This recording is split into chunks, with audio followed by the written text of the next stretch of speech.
మన్ కీ బాత్ నిర్వహించిన ప్రధాని మోదీ అక్కినేని నాగేశ్వరరావు గురించి ప్రత్యేక ప్రస్తావన. మోదీ మాటలు తమకు అమితానందం కలిగించాయన్న నాగార్జున. ప్రధాని నరేంద్ర మోదీకి టాలీవుడ్ సీనియర్ హీరో నాగార్జున కృతజ్ఞతలు తెలిపారు. ఎందుకంటే ఇవాళ మోదీ తన మన్ కీ బాత్ కార్యక్రమంలో లెజెండరీ నటుడు అక్కినేని నాగేశ్వరరావు గురించి ప్రస్తావించారు. తెలుగు సినిమా స్థాయిని పెంచిన నటుడు అక్కినేని నాగేశ్వరరావు అని, ఆయన తన సినిమాల్లో భారతీయ విలువలు, సాంప్రదాయాలను, సంస్కృతిని చక్కగా చూపించేవారని మోదీ కొనియాడారు. దీనిపై నాగార్జున సోషల్ మీడియా వేదికగా స్పందించారు. ఐకానిక్ దిగ్గజాల సరసన మా నాన్నని కూడా గౌరవించినందుకు ప్రధానమంత్రికి కృతజ్ఞతలు తెలుపుకుంటున్నాను. అది కూడా మా నాన్న శత జయంతి వేళ ఈ ప్రస్తావన తెచ్చినందుకు ధన్యవాదాలు.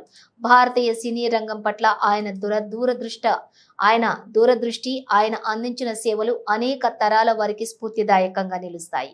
ఇవాళ మీ ప్రత్యేక ప్రస్తావనతో మా కుటుంబానికి, మా నాన్న గారి నటనను ప్రేమించే అసంఖ్యాక అభిమానులకు అమిత సంతోషం కలిగింది అని నాగార్జున వివరించారు.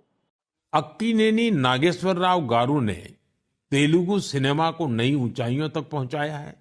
उनकी फिल्मों ने भारतीय परंपराओं और मूल्यों को बखूबी प्रस्तुत किया।